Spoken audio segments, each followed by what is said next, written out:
Olá, eu sou a Catarina Marques Rodrigues, sou jornalista especialista em questões de género e de desigualdades e direitos humanos. Já trabalhei em vários mídia em Portugal e agora sou jornalista independente. Tenho a minha própria plataforma de mídia e academia que se chama Gender Calling. Tenho também o meu programa na Antena 3, que é na rádio, mas também um podcast e também no YouTube, que se chama Dona da Casa, e sou também consultora para estes temas da igualdade de género.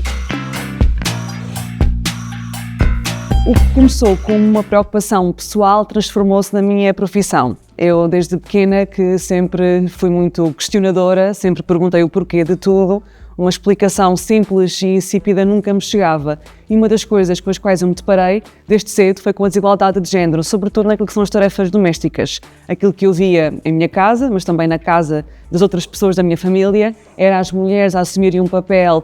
de cozinheiras, de empregadas domésticas, de cuidadoras dos filhos, de cuidadoras também dos mais velhos, ou seja, dos pais ou dos sogros, e os homens a gozarem de uma certa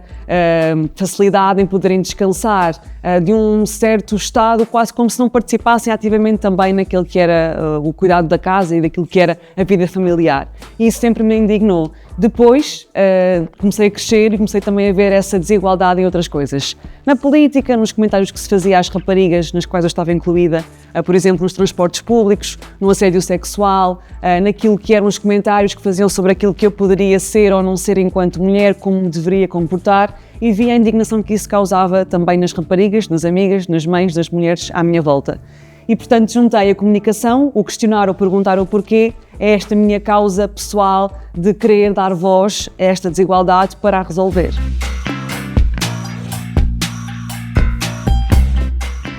Este era um objetivo que eu já tinha há algum tempo e, a certa altura, tu tens que pensar que, se não o fizeres em algum momento da tua vida, vais sempre ficar a pensar eu deveria ter feito. E depois também pensava que, se por acaso alguma coisa não me corresse bem, eu iria buscar a força precisamente às histórias das mulheres, das pessoas negras, das pessoas LGBT que eu retrato, porque há muita resiliência em ser diferente, há muita resiliência em tentar sobreviver mesmo estando sujeito à discriminação. Então eu pensava, eu vou também beber dessa resiliência que eu entrevisto, que eu questiono para o meu próprio projeto e para não me fazer desistir, mesmo que alguma coisa corresse mal. E há sempre coisas que correm mal ou que não são como nós estamos à espera, estando num projeto independente ou estando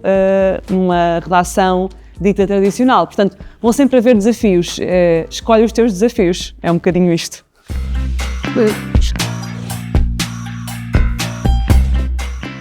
As empresas são um dos elementos mais relevantes da nossa sociedade, porque nós passamos grande parte do nosso dia a trabalhar. E, portanto, imagina o que é tu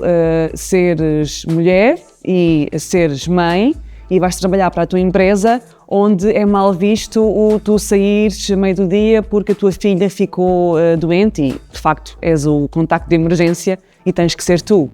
Ou o tu quereres ser mãe, mas estás na dúvida se vais seguir com essa vontade ou não, porque temes que, depois disso acontecer, a tua empresa te corte algumas oportunidades ou te veja de forma diferente. Isto ainda é a realidade de muitas mulheres em muitas empresas hoje. Ou tu seres uma pessoa negra e seres a única pessoa negra no local de trabalho e, não havendo uma consciência social, porque também não há uma consciência geral na nossa sociedade das questões do racismo, dos preconceitos inconscientes, até na linguagem,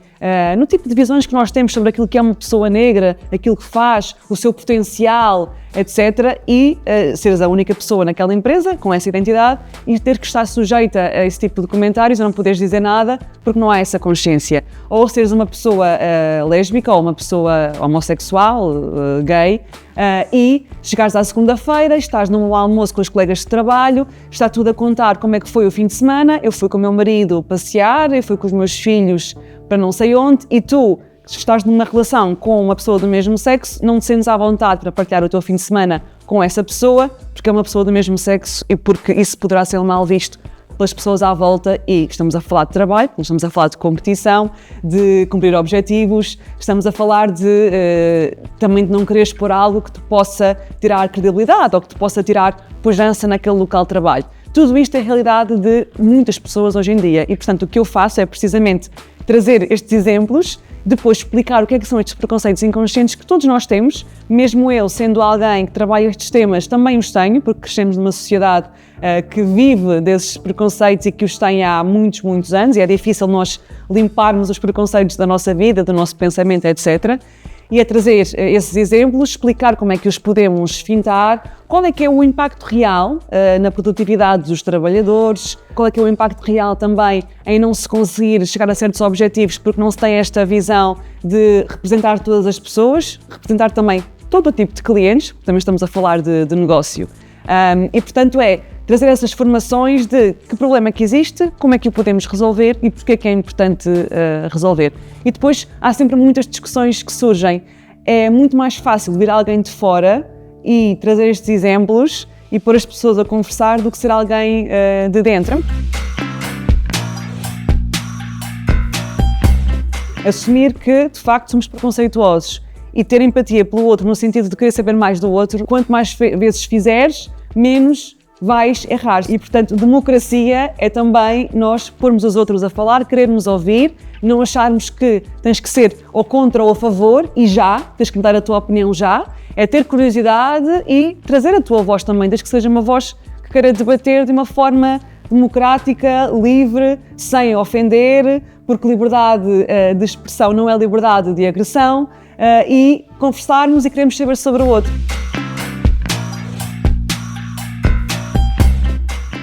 Acho que a primeira coisa que nós temos que saber sobre discriminação é que ela atinge todas as classes sociais e todos os géneros. Claro que de forma diferente, porque uma pessoa que tenha uma capacidade financeira mais abastada ou que tenha um cargo com mais distinção ou com mais reconhecimento público pode estar imune, se calhar, a uma rejeição mais direta, mas ela atinge todas as pessoas. No Dona da Casa, de facto, eu trago pessoas com algum reconhecimento público, desde deputadas, líderes de partidos ou ex-líderes de partidos, pessoas ligadas às artes, músicos, porta-vozes de partidos que não têm um modelo tradicional da líder. Todas elas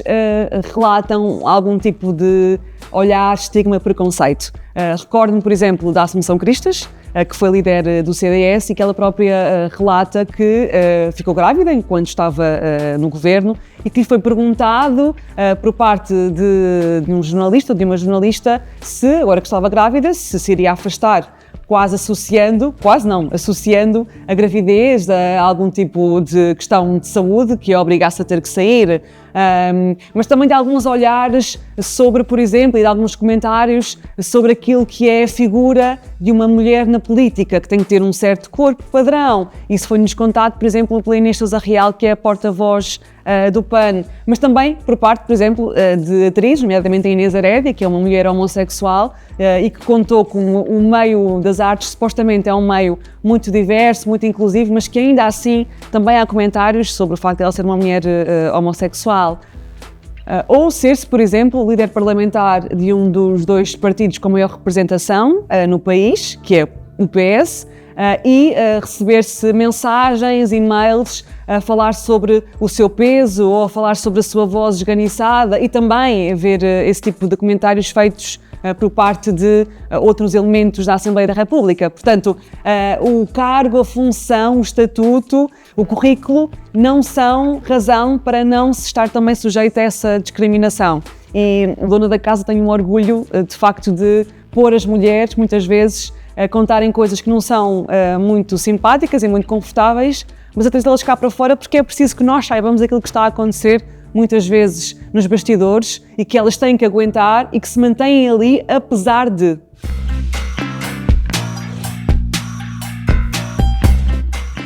Cria-se precisamente querendo saber, querendo ouvir, tendo essa curiosidade e percebendo que nós, enquanto democracia, enquanto sociedade, nós temos que representar todas as pessoas, mesmo aquelas que nós não conhecemos, onde muitas vezes a lei não chega, os serviços não chegam, o interesse não chega, os mídias não chegam. Essas pessoas também existem e elas não surgiram agora, elas já lá estavam, simplesmente ninguém as ouvia e, portanto, ter uma opinião pública mais moderada, digamos assim, não é ter uma opinião pública neutra, são coisas diferentes. Nós nunca devemos ser neutros, nós devemos ser ativos, mas para isso temos de ter informação de qualidade e informação diversa, e temos também de a procurar e não ficar só fechados no nosso algoritmo que nos mostra aquilo que nós gostamos, aquilo que nós queremos saber. A democracia, no seu princípio basilar, tem de representar todas as pessoas, e isso implica representar todos os contextos sociais e económicos, todas as crenças, todas as orientações sexuais e identidades de género, todos os géneros, todas as fases da vida, todos e todas nós, desde que nascemos até que morremos. E, portanto, o jornalismo que eu faço, a formação que eu dou, a consultoria que eu faço, ajuda precisamente a trazer à luz do dia todas as pessoas nas suas múltiplas diferenças e características, porque a diferença é a única coisa que todos e todas nós temos em comum.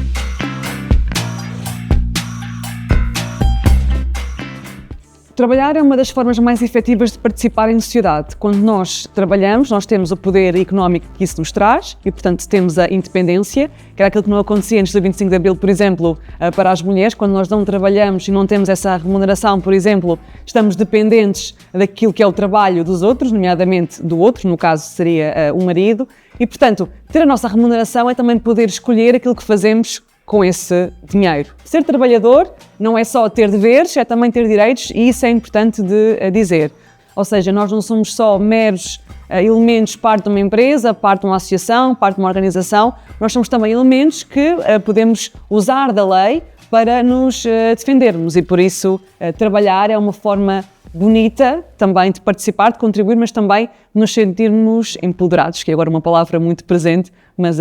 acho que resume tudo isto.